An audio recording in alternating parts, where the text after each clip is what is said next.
On their way to King's Cross, the controller and Neil decided to stop at the narrow gauge railway. The controller spoke to the narrow gauge controller.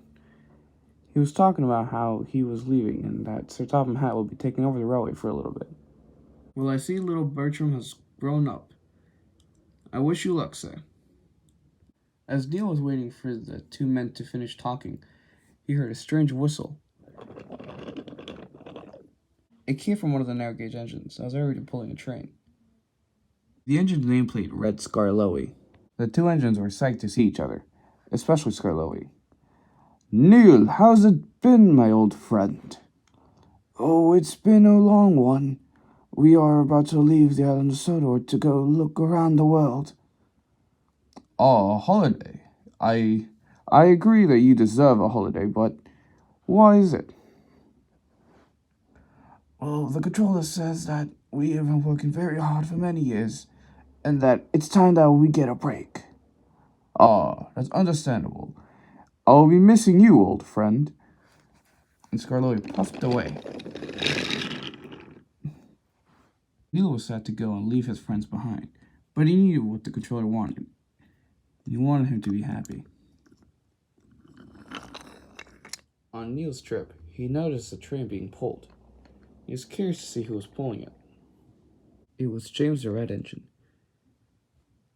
"Oh, hello there," said Neil. "Well, hey there," said James. "Didn't think I'd run into you two." "What's going on over there?" asked the controller. "Well, one of your old engines here just got in an accident, and I'm taking him away." "What do you mean, taking him away?" replied Neil. "Well, he got in a huge crash with another engine, and right now I'm just waiting on my driver. He said he went to go get some tea or something."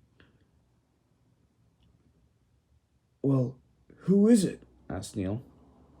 James puffed forward, and he revealed that it was the red engine that he was pulling. Neil gasped and asked, "My friend, what happened?" "As James said the red engine, "I got in a nasty accident with one of the new engines. And unfortunately, I have to be taken away for scrap."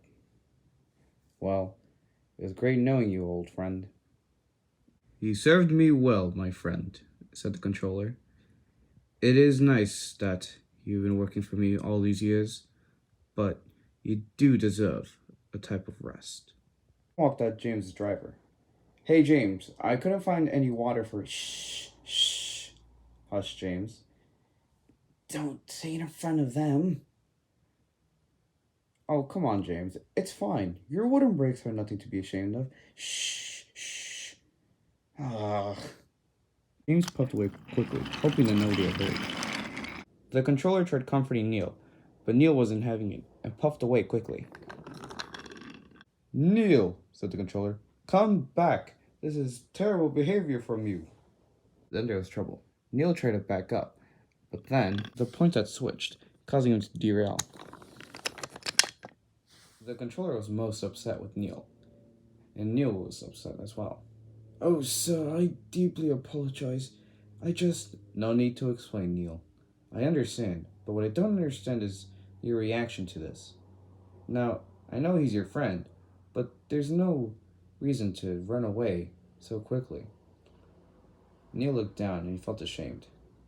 "Well, Neil, I must find a place to stay for the night, and hopefully find another engine to come pick you up, because James at the moment has a breakdown train." That night, Neil was left outside, while the controller went inside the building nearby. The next morning, an engine came by to pick up Neil, using the crane from another railway. Neil was in shunting on a nearby siding.